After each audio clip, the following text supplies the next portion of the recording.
If you've ever thought of quilting your own projects but just don't know where to start, I have the perfect first steps for you.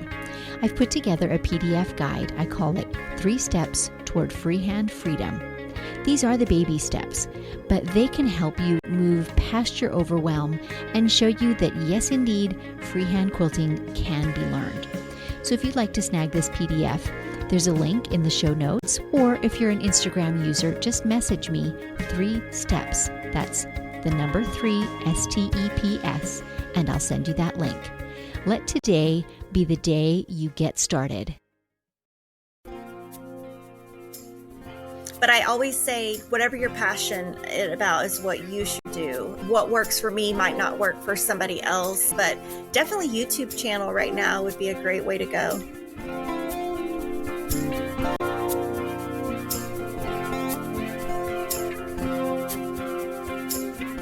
Welcome to Measure Twice, Cut Once, the podcast where we hear quilters and other crafters' stories and draw encouragement and even life lessons from them. I'm your host, Susan Smith, coming to you from my quilting studio, Stitched by Susan. This is where my long arm Lucy and I spend lots of hours doing freehand edge-to-edge quilting. Now, if you're not a quilter and those terms mean nothing to you, it's basically doodling on a quilt top with a 50-pound pencil with needle and thread attached at high speed.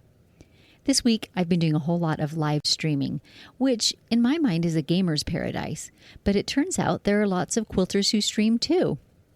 Now, I'm very much an introvert, so it's been a great surprise to me to find that I thoroughly enjoy doing these interactive broadcasts.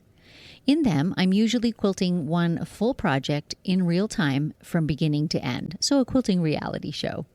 All the thread breaks and oopses are included, and viewers are able to ask questions and vote on choices. So it becomes this very satisfying quilting bee sort of event. If you're interested in viewing some, check out my Facebook page or YouTube channel, both called Stitched by Susan. Today, Kimberly Jolly will be joining me for a chat. Kimberly is the genius behind the Quater shop, which is your online one-stop source for quilting fabrics, for patterns, cross-stitch supplies, books, and sewing notions of all kinds. So stay tuned. Today's Pins and Needles is brought to you by The Will and Dave Show. Hey, I'm Will. And I'm Dave. We're The Will and Dave Show, a small podcast where we talk about the things that matter to us, whether that's politics or social issues or pop culture. We are on opposite ends of most every discussion we have, and yet at the end, we always find a little bit of common ground. So check us out at www.thewillanddaveshow.com or on YouTube or wherever fine podcasts are found. And now, back to Pins and Needles with a quick tip for all you sharp quilters out there. Today's tip comes to you courtesy of my good friend Pris. She keeps beside her sewing machine a small tissue box. You know, the ones that are about maybe 5 inches square and 6 or so inches tall. She keeps one of those right beside her sewing machine, and all of her little thread snips, tiny fabric pieces, all that sort of stuff just gets stuffed into that little box. And Pris's secondary tip is only buy the pretty boxes, because why not? And tune in next week for a further tip of what to do with your textile scraps when that box is full.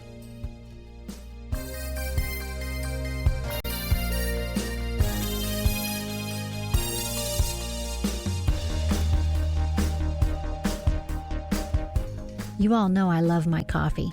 And if you're interested in supporting this podcast, you can go to buymeacoffee.com/StitchedBySusan, where for the price of one delicious coffee, you're able to make a one-time contribution. This helps me keep batteries in stock for my microphone and enables me to keep bringing you these weekly episodes. Thanks so much for your support, and maybe take a moment now to refill your cup as you settle back to enjoy today's interview.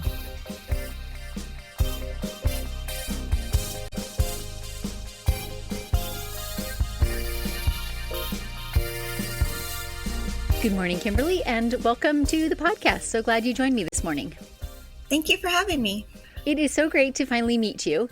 And Kimberly comes from the Quater shop, which many of you will be familiar with. It's kind of your one-stop shopping place. But I would like to hear more of your personal stories if we could today. Like, what is your personal quilting aesthetic, or what is it that drives you, or maybe even drives you to be an entrepreneur and build your business?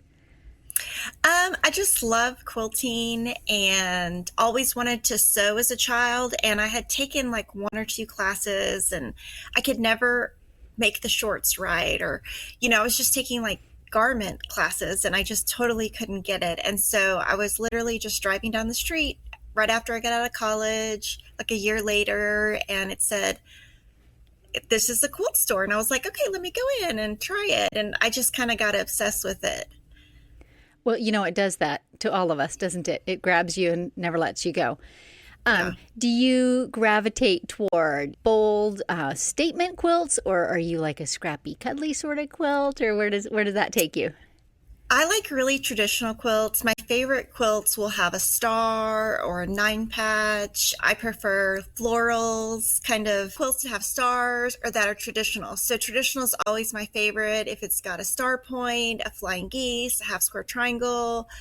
I don't like anything modern. I like really traditional fabrics. I like vintage fabrics, but more just kind of middle of the road. And plain Jane is kind of more of what I like rather than a modern.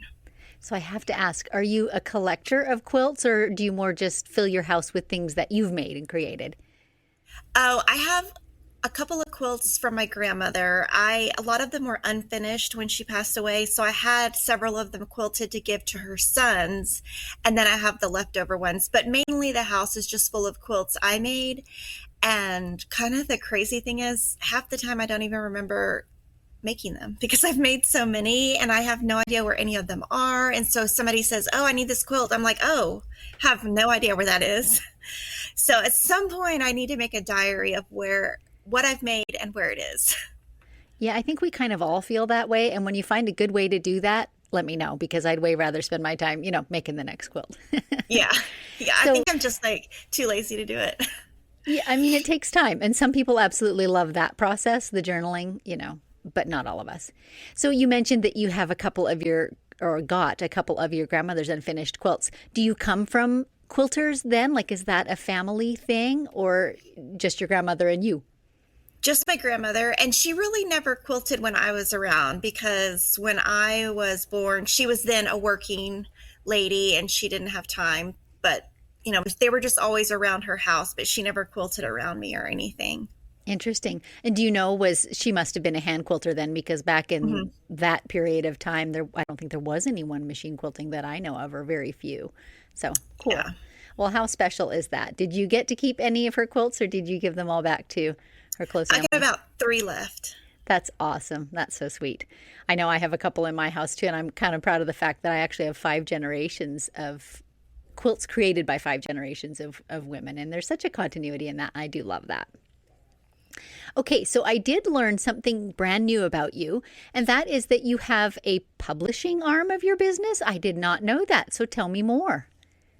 So my first child is named Emma, and when I started quilting, I would get frustrated because there would be these beautiful quilts, and then I would read the instructions and think, I can't follow this. They were all black and white.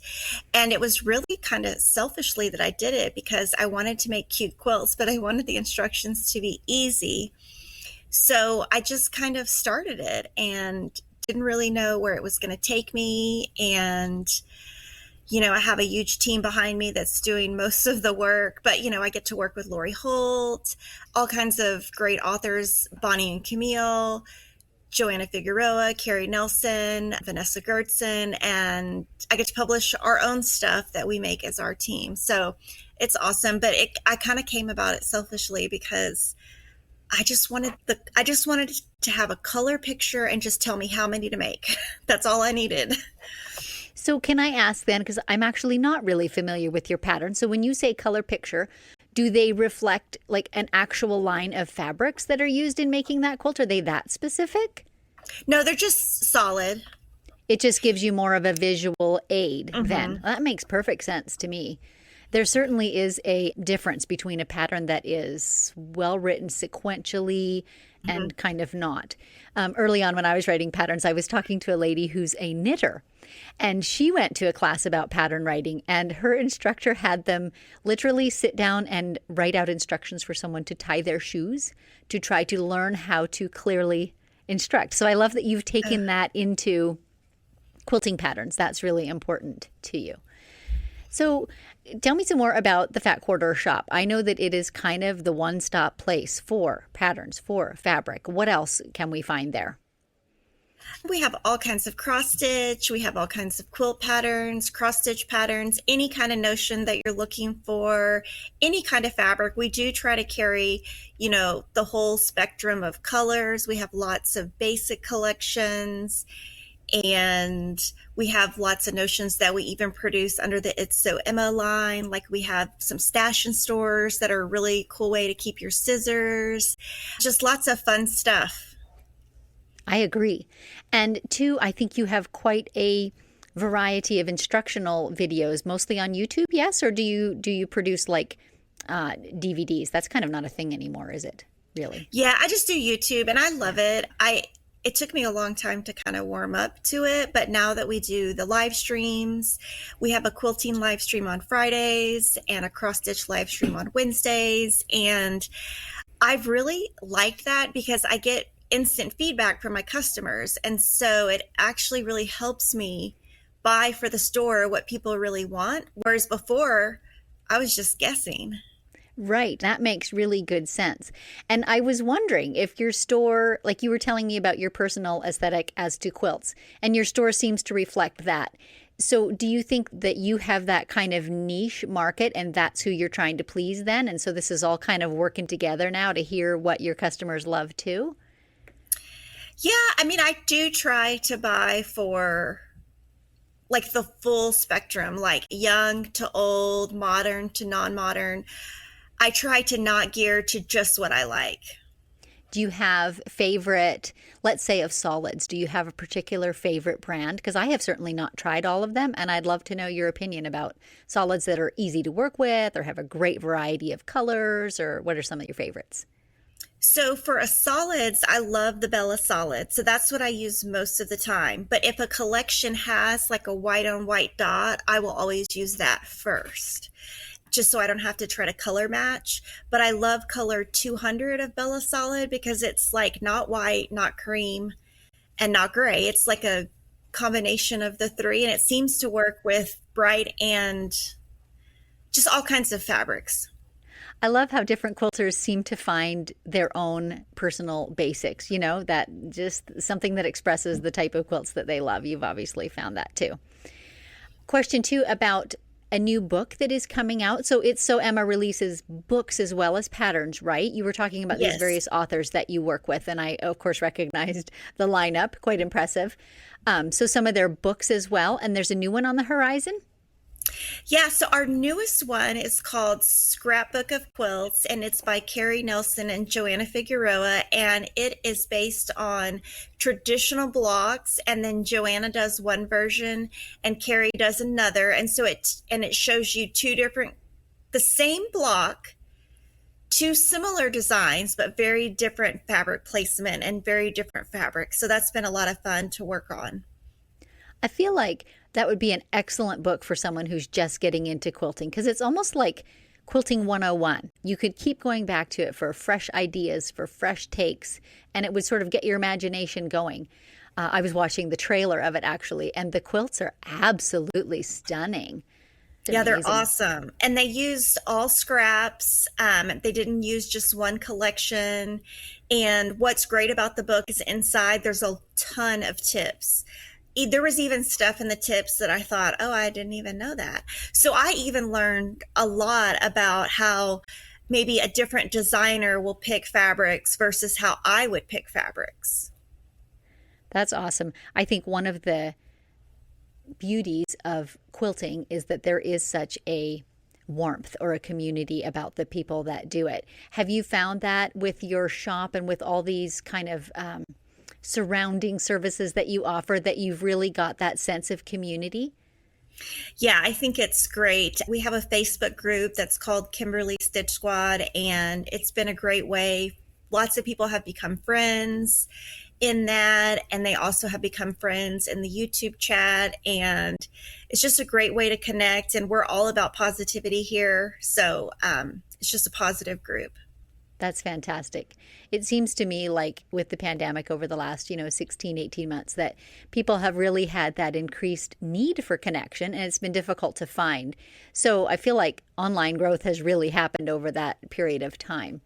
Yeah. You also offer classes. You have people who come in and teach. Is that correct? So is that like a service you offer, or are you featuring people, or how does that work? So on our YouTube channel, we'll have guests that come in, and I try to pick guests that are first people have requested or are very popular, but also mainly stuff that I don't know how to do or stuff that I do, but a totally different way than I do it. So that when you come to our channel, you don't just see me all of the time. Now, obviously, the last year, we haven't had any guests, but, we're hoping to have some come back and start that up again. It's just always great to, even though you might sew one way, see what another person does, try it. And if you like it, great. And if you don't, hey, you tried something new. And, YouTube is great because it's free and it just reaches, a lot of people that you might not ever meet otherwise. Very true. And I have certainly found that the demographic of quilters has tended to be, in general, over 50 or 55. And again, with the pandemic, that demographic has really learned how to make use of YouTube and on-demand classes online and those sorts of things. So that's fantastic for our quilting community. Yes. So can we talk more business for just a second? I know that you started the Fat Quarter Shop about the time that your oldest child was born. So you've been having children and toddlers and diapers throughout this whole process? Well, I didn't have kids for about 5 years after the business started, but I do. I have 4 children. I have a teenage daughter, and then I have 11-year-old twin boys, and then I have a younger 10-year-old boy. I am all admiration, seriously. Yeah, and they will pull the paper off my triangles on a roll paper for chore money, and that is amazing. Oh, that's a great idea. Great idea. So, how has that worked for you? What are some of the tips maybe you could offer to someone who is an artisan and who wants to be an entrepreneur and start their own business? How do you find that balance between life and work, and where do you prioritize? You always have to put your family first. I think the key to any business is hiring really good people and offering great benefits, paying them well. And one thing that my husband and I, because he's in the business with me, are really proud of is we have a lot of people who have worked here 16 or 17 years, right from the very beginning.